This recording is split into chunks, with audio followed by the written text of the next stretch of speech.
Alors, ce film, il s'inscrit dans nos activités, un format qui s'appelle Média Palabre.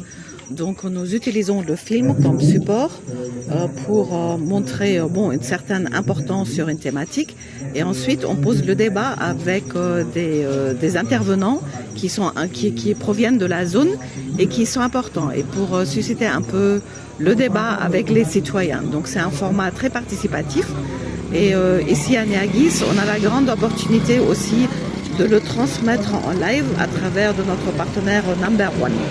Donc c'est un format participatif qui permet d'impliquer les autorités, la société civile, la jeunesse, les différents groupements de femmes, mais aussi les citoyens. Bon, et le film, il est utilisé comme moyen de support en fait. Alors, ce film s'inscrit dans notre volet sécurité. Il faut comprendre que la fondation Konrad Adenauer, c'est une fondation politique allemande. Donc, dans sa stratégie, elle travaille au Sénégal dans 3 différentes thématiques. C'est la sécurité, c'est la décentralisation et l'économie.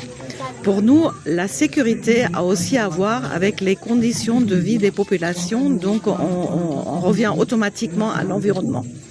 Et c'est pour ça, avec notre partenaire Océanium, qui est une organisation de la société civile, qui s'est beaucoup engagée, notamment en Casamance, avec le reboisement de la mangrove. Donc ce sont eux, en fait, qui ont l'idée initiale. Ils ont produit un film très intéressant sur le reboisement, et on a repris ce format, mais on l'a mis dans un autre contexte, dans le contexte sécurité, avec les implications environnementales que cause la dégradation de l'environnement, entre autres par la surexploitation des ressources naturelles. Les ressources naturelles, elles sont importantes pour les populations parce qu'elles sont une source de revenus. Mais si c'est fait de forme abusive, que ce soit criminelle ou bien parce qu'on ne connaît peut-être pas les techniques adéquates, ça pose problème parce que le tissu végétal se dégrade, la biodiversité n'est plus donnée. Donc il y a plein de ressources qui se retirent au cours du temps.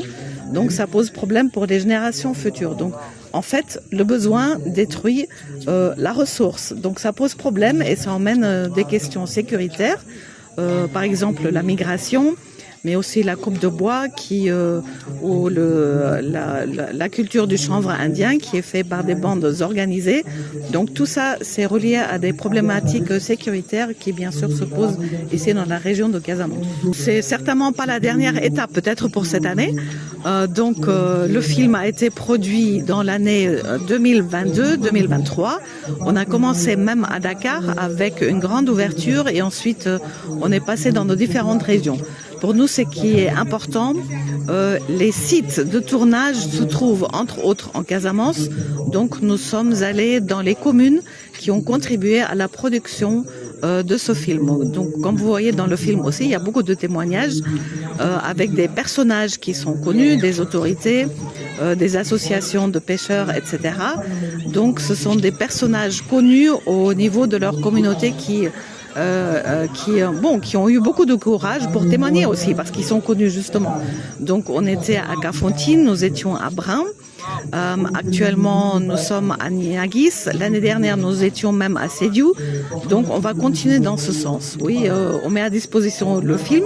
Donc, chaque organisation qui a envie de le montrer dans son dispositif propre, il faut s'approcher à nous.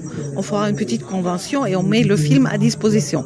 Mais ce qu'il faut mettre en valeur, il faut encadrer ce film parce qu'il pose le débat.